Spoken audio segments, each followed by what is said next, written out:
Good morning, friends, and welcome to a new day in the sun. This is the place where we rise with the Lord, where we rely upon His holy word each and every day of our lives. I'm Motorcycle Pastor, and I invite you to hear the words in Philippians, the 4th chapter, verse 12.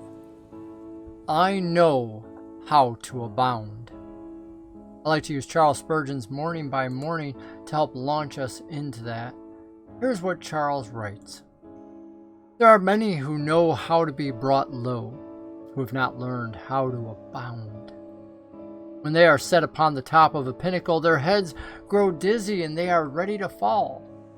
The Christian disgraces his profession more often in prosperity than in adversity. It's a dangerous thing to be prosperous. The crucible of adversity is a less severe trial for the Christian than the place of prosperity. What leanness of soul and neglect of spiritual things have been brought on through the very mercies and bounties, of God. Yet this is not a matter of necessity, for the apostle tells us that he knew how to abound. When he had much, he knew how to use it. Abundant grace enabled him to bear abundant prosperity. When he had a full sail, he was loaded with much ballast, and so floated safely. It needs more than human skill to carry the brimming cup of earthly joy with a steady hand. Yet Paul had learned that skill, for he declares, in any and every circumstance, I have learned the secret of facing plenty and hunger. It is a divine lesson to know how to be full, for the Israelites were full once, but while the food was still in their mouths, the wrath of God came upon them. Many have asked for mercies, that they might satisfy their own heart's lust. Fullness of bread has often made fullness of blood, and that has brought on emptiness of spirit. When we have plenty of God's providential mercies, it often happens that we have but little of God's grace and little gratitude for the blessings that we have received. We are full and we forget God. Satisfied with earth, we are content to do without heaven. Rest assured, it is harder to know how to be full than it is to know how to be hungry. So desperate is the tendency of human nature to pride and forgetfulness of God. Take care that you ask in your prayers that God would teach you how to be full. Let not the gifts thy love bestows estrange our hearts from thee. That is a powerful ending. Let not the gifts thy love bestows estrange our hearts from thee. The request, O Lord, teach me how to be full. That's a great prayer. It's an honest prayer. To think we know how to do it on our own and by our own means is so filled with pride.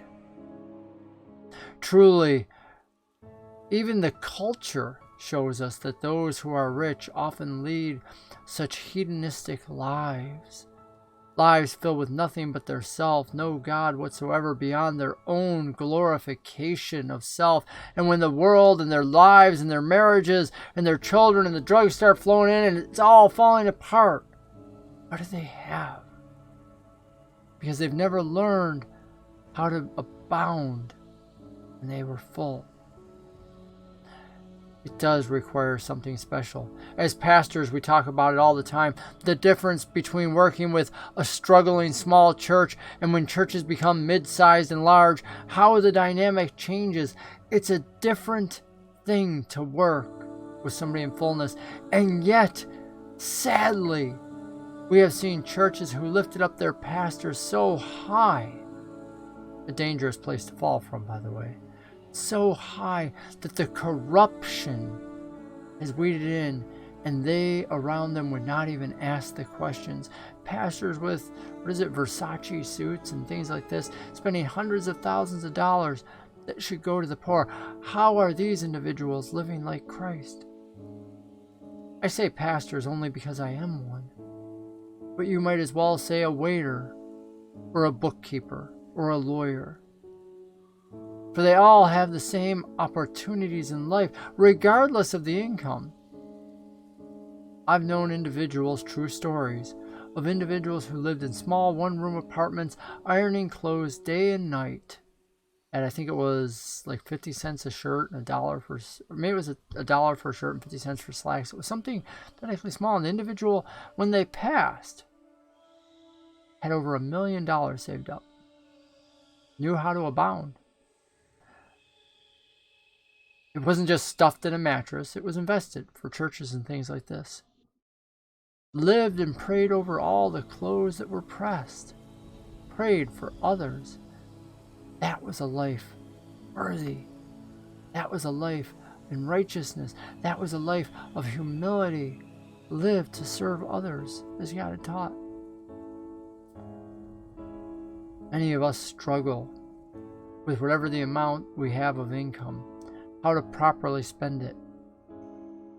It's difficult. The more that you have, the more you do feel in control, and the more you're tempted, just like Satan, to take even more control and live your own way.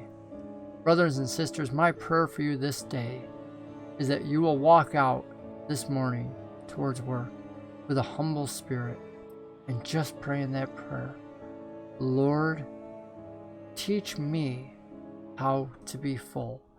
Because that prayer is so awesome, and it matters not, again, the level of income that you have. You might be a student going to school. Lord, teach me how to be full. I'll tell you, in that prayer, it even imagines the future that our God, who wants the very best for his people, wants you to prosper too. And this is not prosperity gospel talking. This is just God's heart, who loves his children so much. He wants you to be able to do that. But to get there, to know how to truly abound, you have to be able to live the same with something as you do with nothing. And that's all about the heart of Jesus, who had all power, all divinity, all authority, but lived humbly as a servant. May you be able to do that today, and may you pray to God to help you learn how to do it tomorrow and all your days. This is Motorcycle Pastor saying, I'll see you this evening.